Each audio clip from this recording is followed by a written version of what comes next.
everyone, there are people now, there's some guy I read won the lottery 7 times. And he uses this principle. Because once you win the lottery the first time, you don't really care about the second, third, fourth, the fifth, but what it is we don't want to go to work tomorrow. So you put so much pressure on that goal that you push it away. And that's really it. So you have to come to it. So I always tell people, you can't discard your beliefs. So, quitting your job and buying a lottery ticket, it's probably not something most people would do. But it's okay to actually start thinking of something grander. In other words, people automatically think money only comes in if I work 40 hours a week. Well, whose soul does that believe? And we know that's not true anymore. 50 years ago, nobody was winning the lottery. There wasn't any. But now, you drive along the freeway, just in the state of Arizona, how many people win every day? And they're literally just buying a ticket. But even if you win the lottery, that shouldn't rely on your happiness. Because if it does, you end up like 60% of lottery winners, frustrated.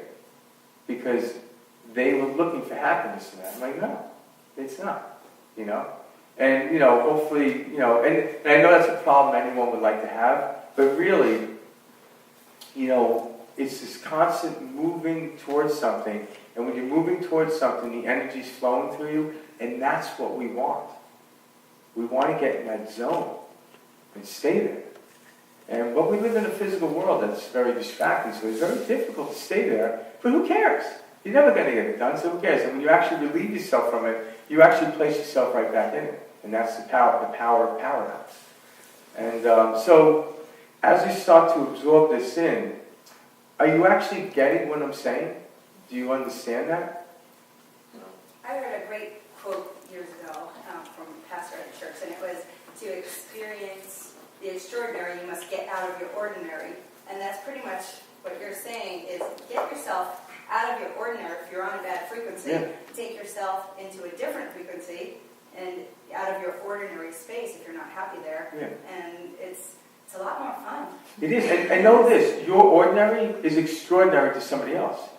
So try not to even label that. Because it is extraordinary. I just want to do extraordinary. Because Einstein once said, either everything's a miracle or nothing's a miracle. And the understanding is, you can't compare it. This isn't about bettering your life. This is about expansion, that's it. And no matter what, you expand. It's just that you either expand resistance, which will then send you to a new expansion. So, talk about when you start to understand how the universe is designed. I'll label it, everyone has different viewpoints on it, but my perspective is there's literally 4 laws that govern the universe. And law of attraction is the third law, which is what you put out is what you get back. The first law is existence. There is absolutely nothing you can do about that. So if you exist, you forever will exist. Different form. When I look at my high school picture, it's a different form. That actually cellular structure of the body is completely 100% gone. Every 7 years, we renew it. So that body actually died. But I transferred into another one. So when you actually start to understand that concept, you'll never not exist, but you'll exist in different forms. All right? The second one is, a very interesting one, is the one is the all is the one. That's when I talk about fractal mathematics. You have trillions of cells in your body. If you actually broke it away, it actually represents everything you have. Respiratory, digestive system has all these same systems in that little tiny cell. But when you put it together, it's like, I forgot what movie I was watching, like these little minions, when they got together, they were one big minion. But they go apart, the little minions. The one is the all are the one. All right? And the third law is what you put out is what you get back. The fourth law is change is the only constant, except for the first 2 laws. And everything else, even in here we talk about gravity, gravity literally is in agreement. Because there are people starting to actually break the field of gravity through levitation. We're starting to see it. Scientists are levitating small things. And the reason being is they're able to change the frequency. But nonetheless, we didn't come here to break gravity. It's like going to a football game to play baseball. We didn't do that. So it's about knowing the rules and the laws here and then expanding, because there is something, and working within them. But know this. you are in control of your own frequency, your own happiness. And when you do, you are, and you shut everything out. Because it is about getting to a place where you no longer ask for advice. Because listen, if you ask for advice to me is like saying, calling up a buddy and saying, hey, can you send me directions to San Diego? And he sends it to me, and I look at it, I'm like, you're crazy. But what I don't realize is my buddy lives in New York. It's not going to help me out. We're always at a different viewpoint.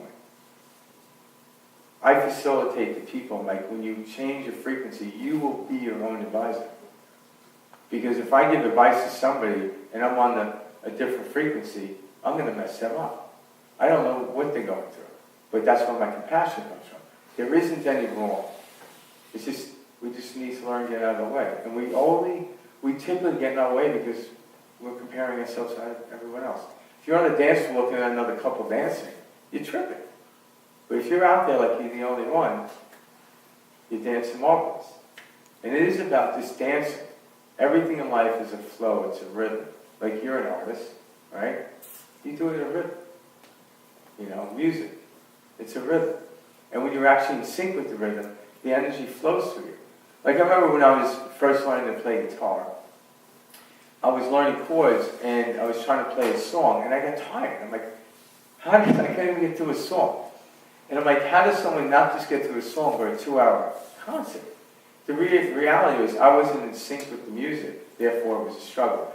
But once I learned it, I could play all day long. That energy will carry me, nothing will stop me. So it's literally about letting go of the resistance, which is fear.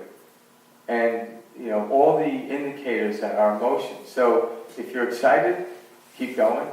If you're not, slow down and turn the car around. You know, sometimes you might have to, like if you're angry, don't try to flip around. Get to that place where you can settle down and distract yourself. Because all anger is I refuse to go to despair. Now, if someone's going from frustration to anger, you're going in the wrong direction. But if someone's going from despair to anger, they're moving in the right direction. So if you see someone go from despair to angry, just say, keep going. But if they're going from frustration to anger, you might want to distract.